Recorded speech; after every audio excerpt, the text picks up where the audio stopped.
So hello friends, welcome to my YouTube channel. आज अभी तक हमने नेशनल इम्यूनाइजेशन शेड्यूल के सारे वैक्सीन कब कब टाइम ड्यूरेशन पे लगना है पूरा शेड्यूल हमने पढ़ लिया था। अब हर एक वैक्सीन का थोड़ा डिस्क्रिप्शन पढ़ेंगे, लाइक वो वैक्सीन क्या है और उसके कुछ कुछ इंपॉर्टेंट पॉइंट्स हैं वो पढ़ेंगे। तो पहला हमारा वैक्सीन है बीसीजी। बीसीजी का फुल फॉर्म क्या है? Bacillus Calmette Guerin vaccine. ठीक है। इसका पहला पॉइंट क्या है? It is a live vaccine. जो हमारा बीसीजी क्या है? एक लाइव वैक्सीन। हमने लाइव और किल्ड वैक्सीन को अलग अलग डिस्क्राइब किया था और एक न्यूमोनिक के थ्रू। तो ये इसमें क्वेश्चंस बहुत बनता है कि लाइव वैक्सीन पे और किल्ड वैक्सीन पे। ठीक है। Live vaccine and developed by Mycobacterium bovis. और ये डेवलप किससे हुआ? Mycobacterium bovis. और इसका स्ट्रेन क्या है? डेनिस 1331। ठीक है।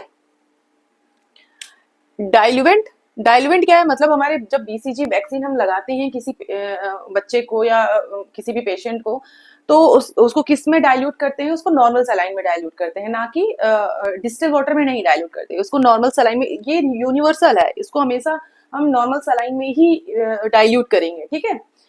फिर देन प्रिवेंट फ्रॉम, हमारा बीसीजी वैक्सीन किस लिए लगाया जाता है?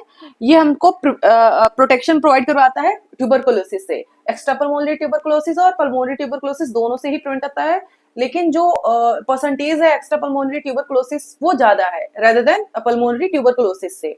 ठीक है। देन है नेक्स्ट डोज।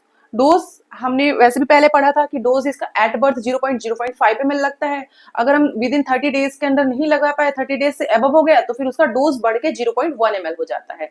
ठीक है। Then catch up period. Catch up period भी हमने पहले पढ़ा था। Catch up period till 1 year. ठीक है। 1 ईयर तक दे देते हैं। इसमें 2 पॉइंट्स है, डायरेक्ट बीसीजी और इनडायरेक्ट बीसीजी। मतलब हमें डायरेक्ट बीसीजी वैक्सीन कब किसे बोलते हैं, वैक्सीनेशन किसे बोलते हैं, और इनडायरेक्ट बीसीजी वैक्सीनेशन किसे बोलते हैं? Without Mantoux test. हम विदाउट मॉन्टेक्स टेस्ट अगर हम बीसीजी वैक्सीन लगा देते हैं, ये यूजुअली हम 1 ईयर्स के अंडर करते हैं। ठीक है।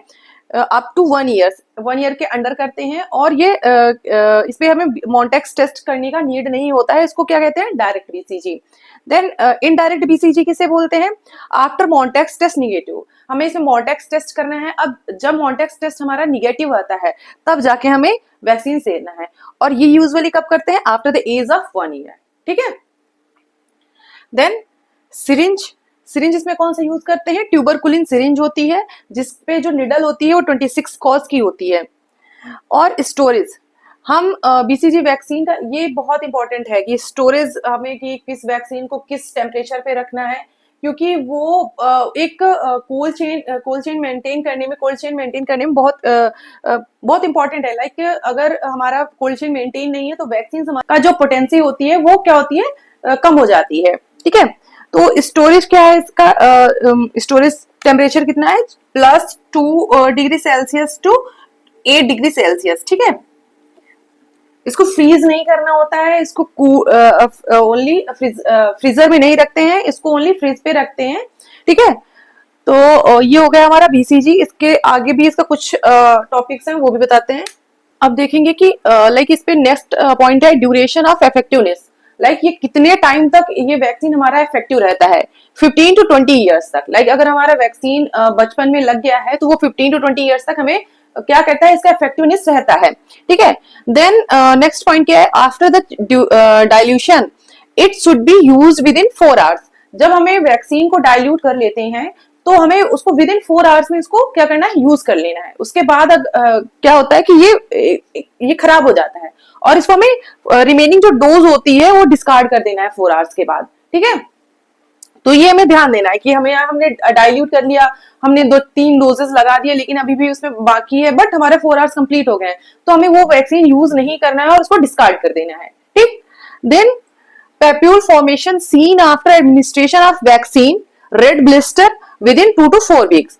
हमें जब हम वैक्सीन लगाते हैं, ये इंटरडर्मली लगता है। ठीक है। अपर आर्म्स पे लगता है। जब हम देखते हैं लगाते हैं तो वहां पर एक पेप्यूल फॉर्मेशन लाइक थोड़ा सा वहां पर एक तो ब्लिस्टर ऑलरेडी बनेगा, क्योंकि वहां पर हम इंटरडर्मली लगाते हैं तो वो ऑलरेडी एक ब्लिस्टर बना लेता है। फिर ये एक पेप्यूल फॉर्मेशन वहां पर धीरे धीरे 2 to 3 वीक्स में या 4 वीक्स में वहां पर रेडनेस आएगी और धीरे धीरे वो पेप्यूल्स का फॉर्मेशन ले लेगा।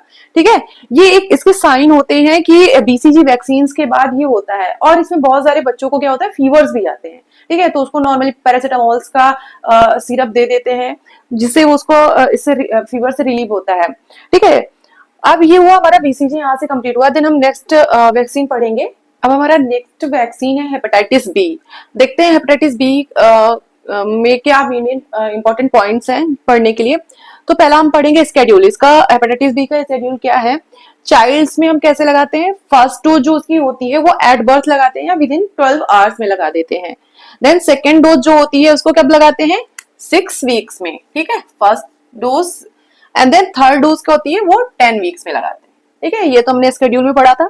देन एडल्ट में हम हेपेटाइटिस बी का स्केड्यूल क्या होता है, फर्स्ट डोज हम जैसे कि आज किसी भी पर्टिकुलर डे पे लगाए तो उसको हम क्या बोलेंगे, 0 डोज या फर्स्ट डोज बोलेंगे। देन सेकेंड डोज हम लगाएंगे फर्स्ट डोज के 1 मंथ आफ्टर, जस्ट 1 महीने बाद लगाएंगे। देन थर्ड डोज हम कब लगाएंगे, फर्स्ट डोज के 6 मंथ्स बाद। ठीक है, तो इसका क्या रूटीन स्केड्यूल होता है, 0-1-6। एक इसका स्केड्यूल होता है 0-1-6, ऐसे याद कर सकते हैं 0-1-6। ठीक। देन नेक्स्ट पॉइंट क्या है, if mother is hepatitis B positive. अगर हमारी मदर हेपेटाइटिस बी पॉजिटिव है और उसने बच्चे को बर्थ दिया, तब हम इसको क्या करेंगे, then first given hepatitis B immunoglobulin. तब हम पहले बच्चे को हेपेटाइटिस बी का इम्यूनोग्लोबुलिन देंगे। देन फिर हम उसकी वैक्सीन स्टार्ट करेंगे। ठीक। देन डोज, हमें इसमें डोज क्या क्या देना है, आपने बच्चे में पढ़ा था कि 0.5 ml देते हैं, IM देते हैं, और एडल्ट का डोज क्या है 1 ml। ठीक है।